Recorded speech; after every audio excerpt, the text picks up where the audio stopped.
What's going on, everybody? The world is a better place because you are here to join us. My name is Matt Brown, and I am the host of the Productive Conversations podcast. And it is a Tuesday, October 22nd, 2024. And we are going to do a special NFL and college football recap. NFL Week 7, college football Week 8. And before we get to talking, I just want to remind you to like and subscribe to the Productive Conversations podcast on all podcasting platforms and YouTube. And don't forget to check out exclusive content regarding this show across all social media platforms. We're on Instagram at Productive Conversations Podcast, X and Twitter at PodCablePod, on TikTok at Productive Conversations, and Facebook at Productive Conversations. And as always, don't forget to check out our sponsor, Magic Mind, to get your hands on this elixir that will help your life tremendously. And due to its vitamins and nootropics, allowing us to have more mental clarity, allowing more vitality, less stress, and more energy throughout your day. You go to magicmind.com/PCMB and use discount code PCMB20 for 48% off your first subscription or 20% off your first one-time purchase.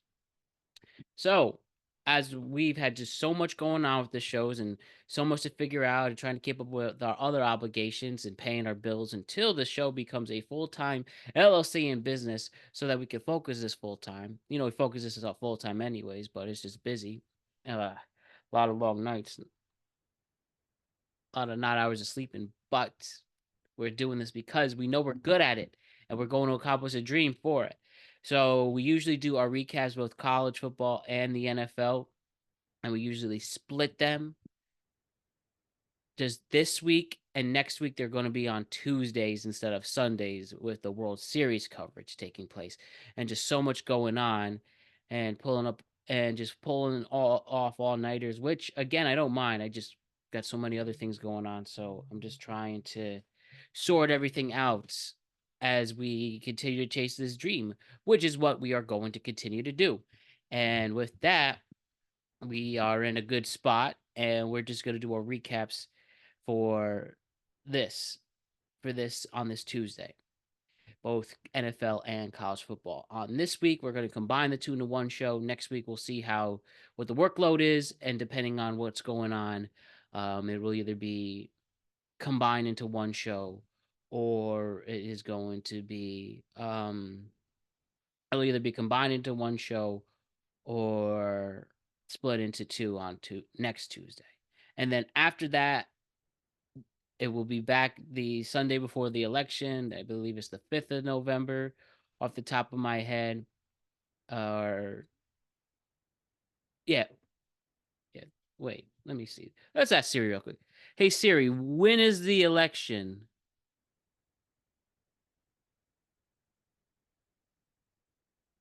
Election day is on Tuesday, November 5th. Okay, the election is November 5th. So shoot, next Tuesday. Not this Tuesday.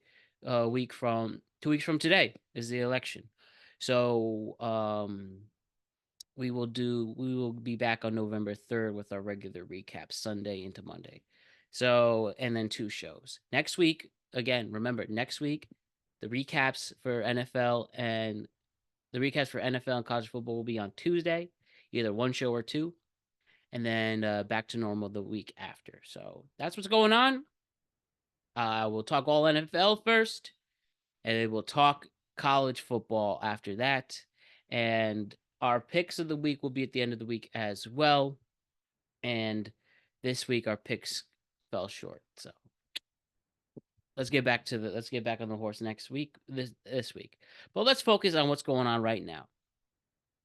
We'll first start with my local teams. The New York Giants losing to the Philadelphia Eagles by a score of 28-3 at home. MetLife, the return of Saquon Barkley. And Saquon Barkley, all he did was rush for 176 yards, gets a touchdown trucking players, embarrassing the defense, making them look awful. And not only him, but we had A.J. Brown go off against the Giants. We've had Giants defenders just absolutely give up, like Tay Banks in the backfield. We have without Andrew Thomas, an offensive line that was not creating any protection for Daniel Jones. We had Daniel Jones wound up getting benched at one point for Drew Lock, and he's done. All my naive hope and dreams for Daniel Jones, even with some moments of brilliant, even with some moments of competency and some moments to prove that he could be a quarterback in this league, just got flushed down the damn toilet. And bro is going to continue his no touchdown streak in MetLife Stadium. He is now going to be in infamy as the worst Giant quarterback of all time. And maybe the Giants had their worst contract of all time. And Joe Shane and Brian Daboll look like a waste of time despite getting us to the playoffs 2 years ago. And that was just, I don't know. Sometimes the planets align with. And that team did have its moments, and everyone's finally clicking of Daniel Jones. And I don't know what happened that winter, or I don't know what happened in the spring and summer 2022. But now, I feel that there's no chance or hope. Giants, the only wins are going to come on the road. And I'm absolutely upset about my football team. Luckily, my baseball team's in the World Series, and we'll have coverage for that for you this week. But that was in the World Series was a good distraction from the horrendous play the Giants had. But now I just feel absolutely disgusted. I feel bad for Daniel Jones. Who knows if he had a proper coaching staff, a proper offensive line his whole time, and I don't know, maybe some confidence in him. Maybe he does have the build, and maybe he did have the talent to be a great quarterback. It's just not going to work in New York City, and he's got to go find another team. Maybe be the backup, maybe even win a job for all I know. But shit, I don't know. Maybe the New York pressure finally. No, I mean, it probably got to him from the start, but it finally has come to a head in realizing that this is not our season. Not that we thought it was, anyways. That 6.5 over under I thought was actually made sense. But now, um, I'm just sad. I'm sad. I'm upset, and it's over. I will still continue to watch every Sunday while I have my multiple TVs and my iPad and my laptop to other games. I will still have one for the Giants and pay attention just a tad bit more to it because that's my team, and we don't give up on your team. And we will be there through thick and thin. I'll even give credit to my good friend Jake Campbell, even though he drives me nuts, and he knows he drives me nuts. That man stuck by his Kansas City Chiefs team the whole time. He's from Missouri, and he like went all over the place, but still a Kansas City Chiefs fan, and he stuck with it. And then,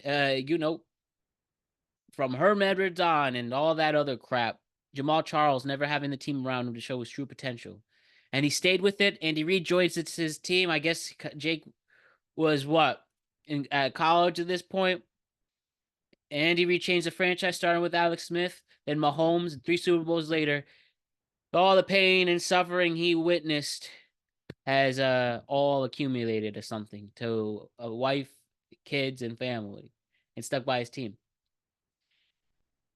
Though I saw the Giants win a Super Bowl in middle school and high school, it seems that the last 13 years have been nothing but a catastrophe, with the exception of 2 years in the playoffs.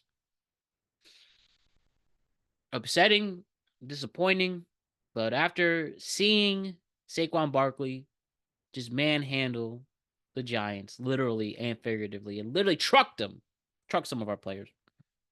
And I have been on the record, I still don't regret talking about him leaving and going to the enemy. But maybe I should have given more blame to the offensive staff. Maybe I should have given more blame to the front office and hold accountable Joe Shane, because these draft picks are not working. Maybe Gettleman wasn't so bad. Obviously, Pickett Saquon to this talent. Pickett sexy Dexy looking good. Andrew Thomas, when he's healthy, is one of the best tackles in the league. And other players he drafted that wound up doing well elsewhere. Look at what Xavier McKinney is doing in Green Bay with all his interceptions, and Joe Shane not wanting to bring him back. Sucks a lot. And I'm not gonna go and say this team should tank. But if they do not win a lot of games the rest of the season, not so bad. And I don't know what we're gonna do, but it is what it is. Eagles continue to just be the daddies of the Giants, and until somebody steps the fuck up or we finally hit on a coach, GM, and quarterback, it's all gonna keep going downhill, and this franchise will be continue to be laughed at. And all I can say is, but maybe sometimes these people have a point with how this franchise has been for so long. Shoot. And I was so excited 2 years ago. You saw me on this pod. So the excitement. Something was in the water, I guess. And things change, right? Eagles win 28-3 over the Giants. And now the other New York team, the team where the New York Jets, who had as much expectations as anybody, where some people even said they'd win the AFC, and going into a game up 15-6, going into the first half, you feel, oh, maybe we got something here. Obviously, you change your coach, you bring Davante Adams in, and, well, the Steelers, with Russell Wilson having his first start of the year, stepped up and changed their ways in the second half, scoring. What we have here? Let me just quick math up my head. Scoring an unprecedented 31 points in the second half alone, thanks to Russell Wilson's disciplined play, thanks to the running game, making the Jets' defense look horrendous, and then Aaron Rodgers continuing to throw interceptions, and this team with so many talented players not playing as a unit. Now the New York Jets are 2-5 in the first 7 games of this season. I mean, how the heck did Russell Wilson return to old form? 264 yards in the air, go 60 for 29 with a couple of touchdowns. Aaron Rodgers, as the season progresses, now looking not like the player we thought he was going to be. And despite Breece Hall seeming the only one making moves, and that was on the receiving end, the Jets' offensive line looks cooked. Aaron Rodgers looked cooked. Garrett Wilson not looking special. Davante Adams only 3 receptions for 30 yards despite 9 targets. And the Pittsburgh Steelers now 5-2. And though I still think their offense has some work to do, it seems at least here in this situation. But I mean, maybe Russell Wilson is legit again. Maybe they finally figured him out and got those kinks out. We know the Steelers' defense is really good. But the Jets, I mean, you got to pull your hair out. This season is 1 or 2 losses away, 1 or 2 quick losses away from being over. And they play the Packers. They play the Patriots next week, and then a tough Texans team. And then if you get to Buffalo with, I don't know, but Buffalo's actually looking much better. If there's any hope for your division, you got to win these next 2 games. You got to pull off an upset against the Texans to not have people panic. Maybe you get some help from other teams, but the Jets just crashing before our eyes. Absolutely crashing before our eyes. And in just an embarrassing fashion. And everybody just looks disgruntled. Nothing is working. And you got to be sick to your stomach, too, if you're a Jet fan. Again, thank God for the baseball teams who gave us a proper distraction, both Yankees and Mets, from the disastrous football teams we have. We also had the Knicks start tonight, and they have so much momentum, and the Rangers are still good. And Devils and Islanders still have potential too. Brooklyn Nets, we know about them. But the Jets absolutely embarrassing themselves on Sunday night while the Mets were losing on Sunday night. Absolutely upsetting to see for the Jets fans. And I won't count them out yet. You need to defeat the Patriots like 45-0 to get some confidence back, and then get ready for Houston, who's not going to be an easy game. I believe that game's at home as well on Halloween night. Yes, it is. So what are they going to do? If Aaron Rodgers is supposed to be the special quarterback that everybody expects him to be, he will finally get this team to work as a unit. These leaders will play together. Albrecht, I know, is in a tough position trying to keep his head coaching interim job and look good at the position. But everything is looking very, very bleak for the Jets. Steelers win 37-15. Then on Thursday night, with Spencer Rattler at the helm and Sean Payton's return to New Orleans, all the Broncos did was just score, score, score. And despite no touchdowns thrown, and it was a running game, the Saints, starting off 2-0, and so many people thought that they were legit, have lost 5 games since then. After destroying Dallas, you thought they were good, but to be fair, they have a lot of injuries, but the backups are not doing much. Broncos now 4-3. Maybe they got something there. At least Bo Nix is showing some discipline himself. But I mean, they ran all over. The Saints defense had no answers whatsoever, and quite an ugly game for the Saints. And I'm sure you'll see a coaching change there. You watch. But Sean Payton in his return to New Orleans gets a solid 33-10 victory on Thursday night. Out in London, we had the Patriots and Jaguars. Patriots again, starting Drake May. Actually played pretty solid at 26 and 37, 266 yards, 2 touchdowns. But Jacksonville putting on quite the offensive display, starting down 10 zip. Score a crazy 32 points after the fact. Gerard Mayo calls them a soft football team, holding players accountable to say one thing, but you knew that the Patriots didn't have anything to go for them. You knew the Patriots weren't going to have a season this year.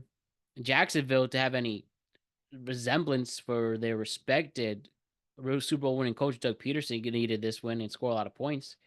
And yeah, if you were up early enough and you bet some points of that, made some bets on that offense, you were pretty satisfied because Trevor Lawrence played actually pretty well, 15 for 20, and a touchdown and 193 yards.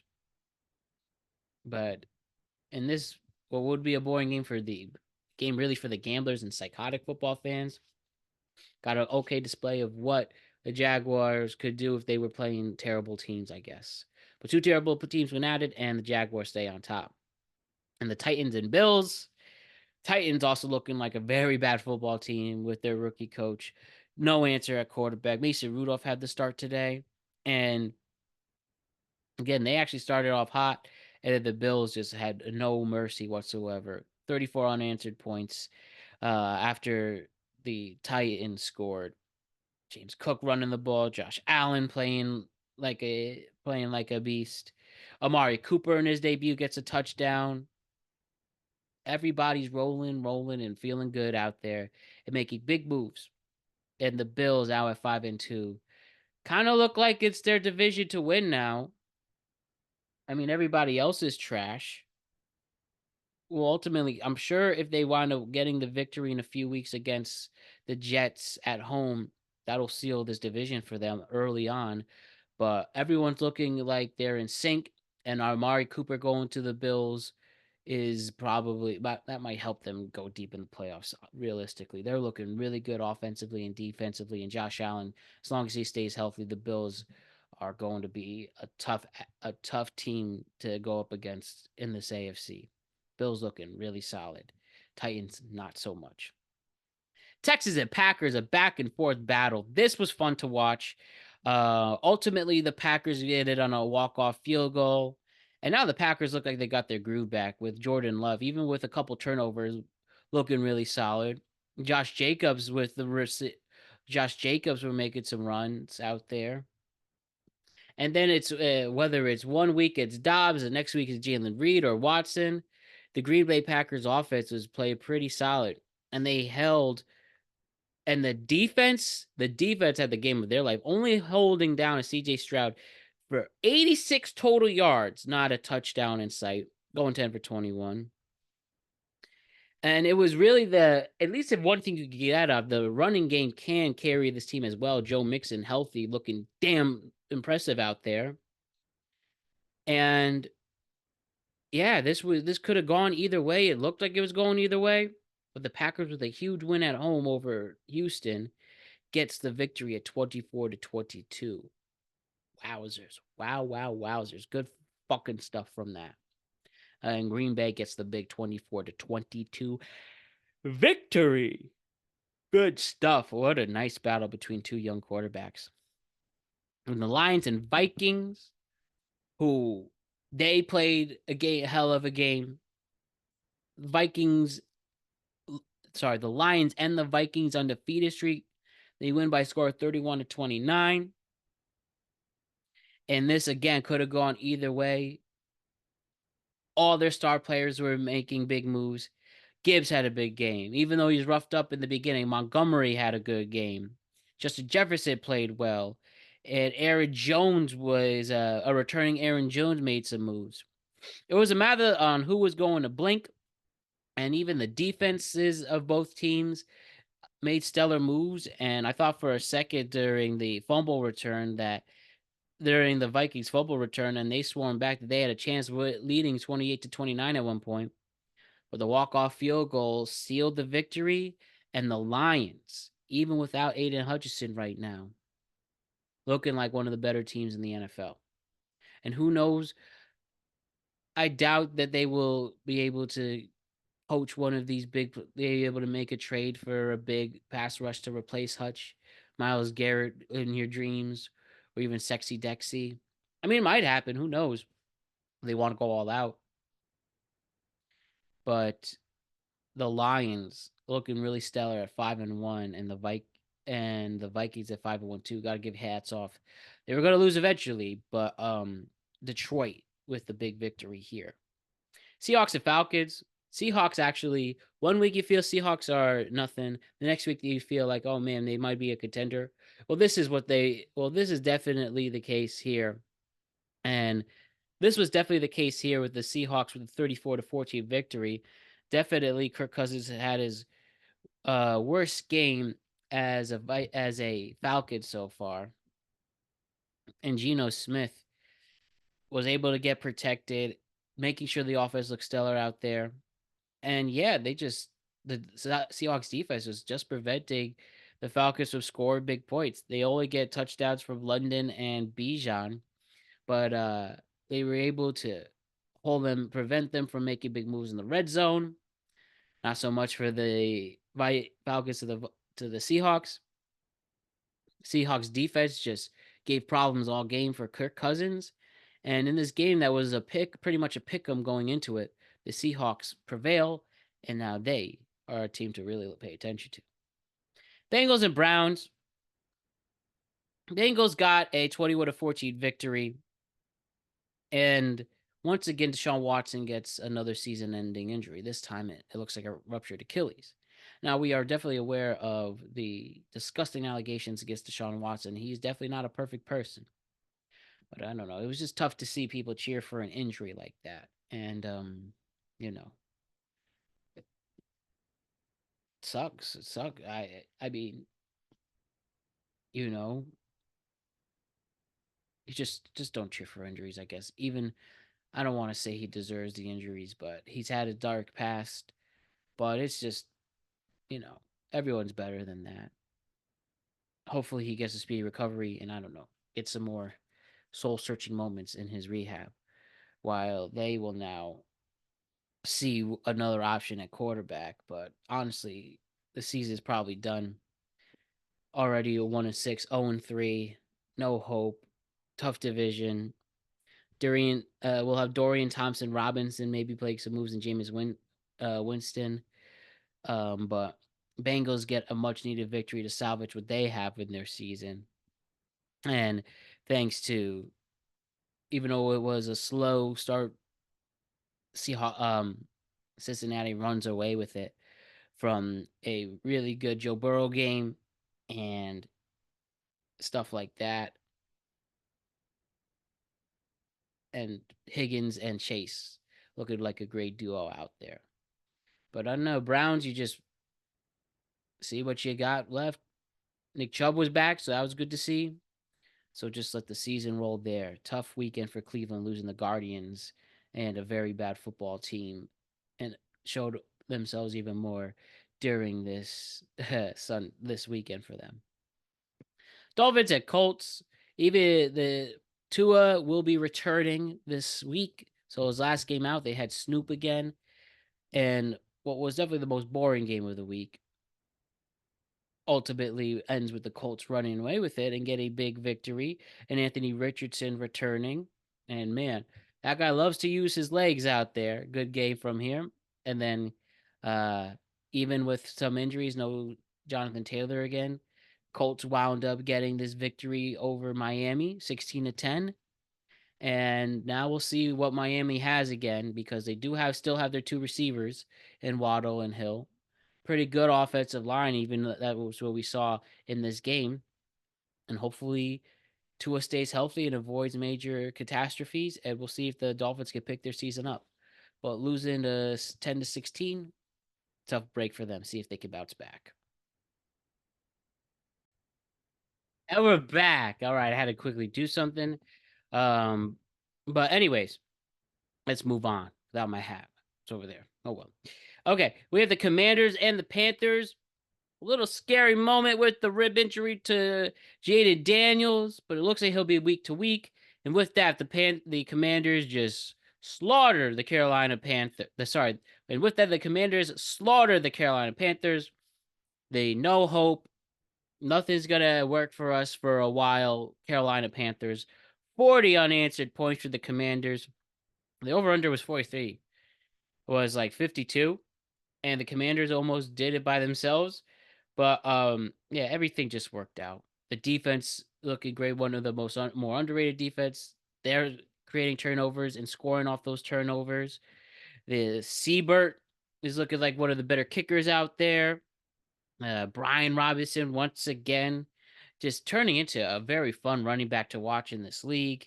And then Jaden Daniels made moves and before his injury. Then Marcus Mariota. Oh, Marcus Mariota, good to see it. He comes back, gets a couple touchdowns, and plays stellar as well. And yeah, the Commanders are on their way to possibly winning this division and being one of the best teams in the NFC.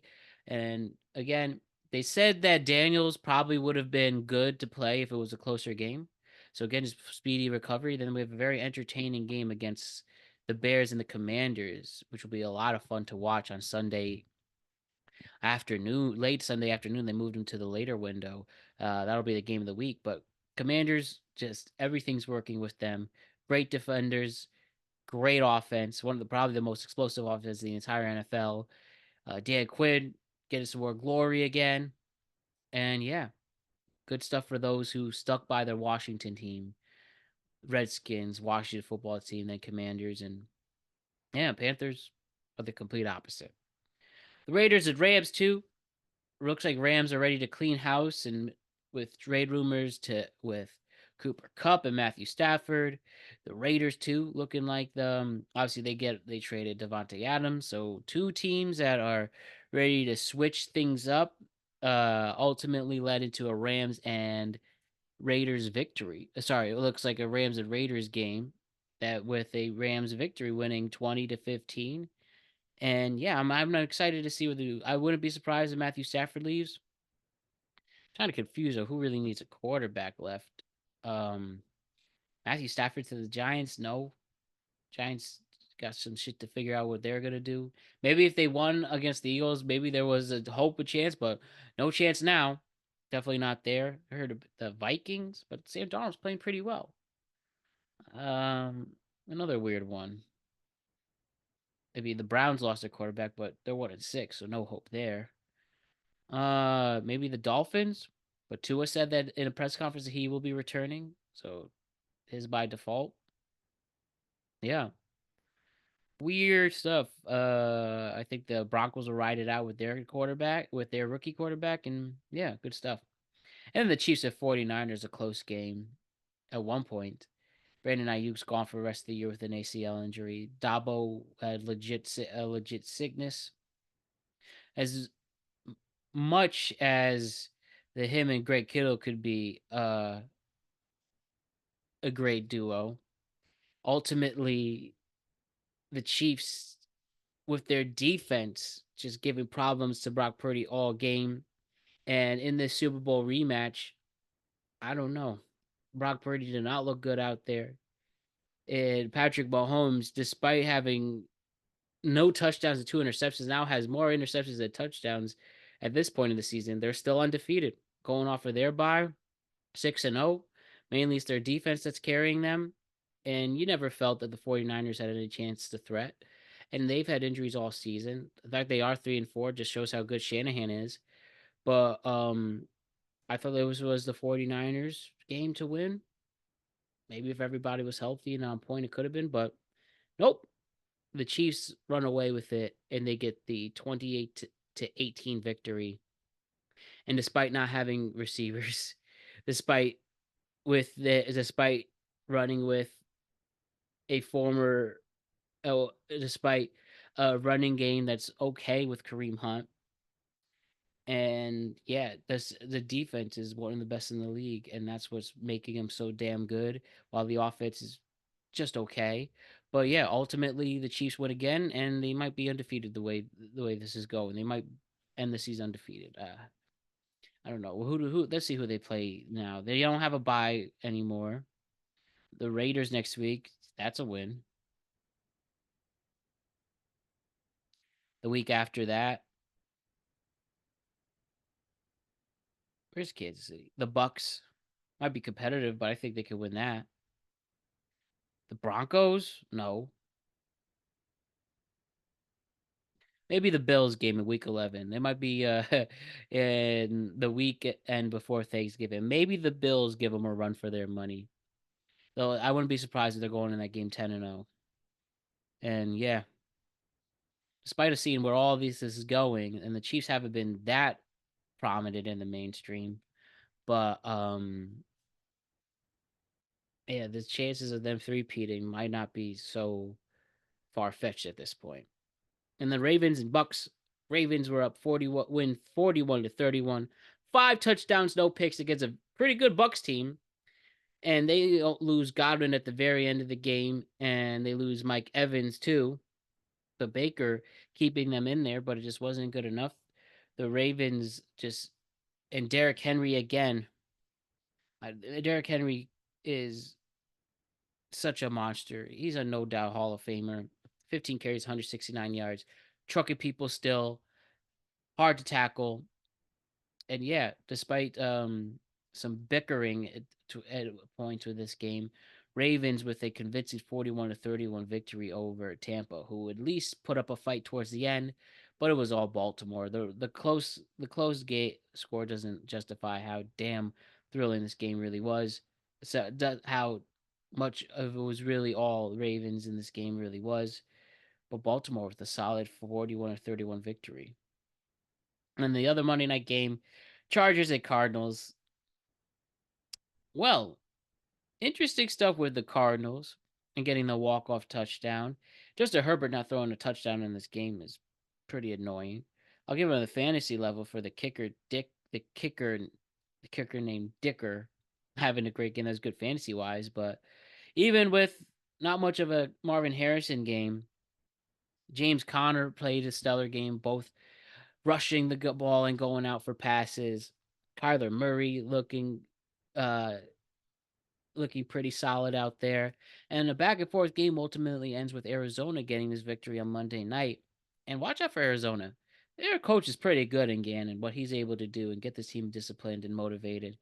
And the Chargers still a ways to see what they're going to be. But Justin Herbert, despite an insane 349 yards in the air, no touchdowns. And I give credit to the Cardinals preventing them in the red zone for pulling off for not having them pull off a giving up a touchdown in this game. But good stuff. Cardinals win 17-15, and that completes a solid week 7 of week 7 of the NFL season. And with college football, real quick, go through a few things quickly here. such as the rankings.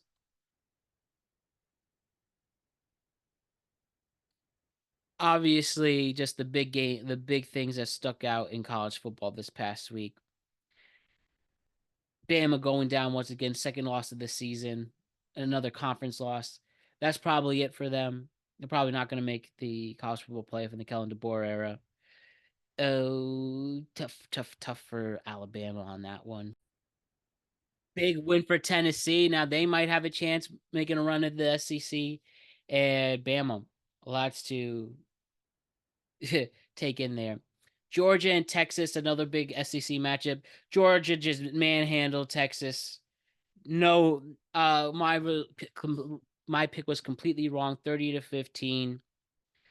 Switching between Ewers and Arch during the game, going back and forth between them, and they just couldn't handle it. The Georgia defense gave problems to who was the number one ranked team in the nation. And yeah, Georgia now has the legit momentum, maybe their mojo back, and Texas, with the ugly loss of the season, need to really regroup and can't afford to lose any more games moving forward. Michigan falls down to Illinois, completely knocking them out of the rankings, and Illinois takes over. USC loses again. Oh yeah. We could also talk about Army and Navy continuing to be the amazing programs that they are. Alone, Army scoring 6 touchdowns against the East Carolina. They had nothing to show for it. Uh, Oklahoma had some issues moving this week. It was pretty tough. And then Oklahoma wound up firing their offensive coordinator after this week. Um, Georgia jumps to number one after Oregon jumps to number one after the Georgia loss. I believe that's the first time Oregon has ever been a number one ranked school, who I picked to be national champion, by the way. But they get a big win for their program. Good stuff there. LSU continuing to put up some victories, a big win over Arkansas. That's what sticks out to us. But yeah, Oregon's 35-0 win was the key on Friday night. Miami Louisville was very close, but Miami winds up pulling it off again thanks to some heroics from Cam Ward, and proud to see that. Notre Dame and Georgia Tech, I should say. Georgia Tech had no shot, and Notre Dame continuing to make up from lost ground from that loss to Northern Iowa early in the year. But Navy getting 51 points on Charlotte, no chance whatsoever there. And yeah, SMU continuing to impress people in the nation with their 40-10 victory. Why don't we just quickly go through the rankings? As mentioned, Oregon with their their blowout victory over Purdue and having their defense shut them out, and be going and turn now a 7-0 team. They are now number one ranked in the nation. Penn State was off this week. They stay at 3. Georgia goes up 3 spots after the Texas loss. The Texas goes down 4. Ohio State also took a break, and they stay 4th in the nation. And the U stays there too. Tennessee creeping up now 4 spots after their big win over Alabama. LSU stays put. Clemson, Ohio State. Clemson goes up another spot. And Iowa State goes down one after a tough loss to UCF that went down to the wire. BYU keeps going up. They're ranked 11. Notre Dame stays at 12. Indiana, watch out for them in a big win victory. They're now 13. Texas A&M stays put. Bama, now they are at 15. Oh, going down. Sucks for them. Kansas State goes up a spot. Boise State goes down 2 spots. Ole Miss stays put. Pittsburgh, Illinois all rise. Missouri goes down 2 spots. SMU, despite the win, goes down a spot. Army and Navy stay put at 23. Sorry, Army stays put at 23, and Navy goes up a spot at 24. And Vanderbilt wasn't ranked in their win over Ball State, even though that was a little closer than you'd like. They win, and now they're ranked at 25th in the nation. Though college football, a little brief compared to the NFL, I know, but we'll get that all settled. But it was another fun week in both leagues either way. But that'll complete our recaps for week 7 of the NFL season, week 8 of college football. We'll be back next Tuesday, not Sunday, but Tuesday for week 8 of NFL, week 9 of college football. And then the following week after that, we'll be back to Sundays, Sunday nights into Monday. And yeah, that'll have us here. Check out the tweet cap that's available. Talk about Trump at McDonald's, Rest in Peace, Game Meets Game, and what was the other big story? Game Meets Game, McDonald's, SNL being funny again. And then we will have a World Series preview and NBA preview for you tomorrow, and then another tweet cap and picks at the end of the week. So we'll continue the busy week. Let's enjoy let's enjoy what's peak fall foliage, and let us get ready for what's going on. It's World Series week, everybody. So yes, good stuff. I appreciate you all. I love all of you, and I'll see you throughout the rest of the week. See you tomorrow. Much love. I love football. Peace.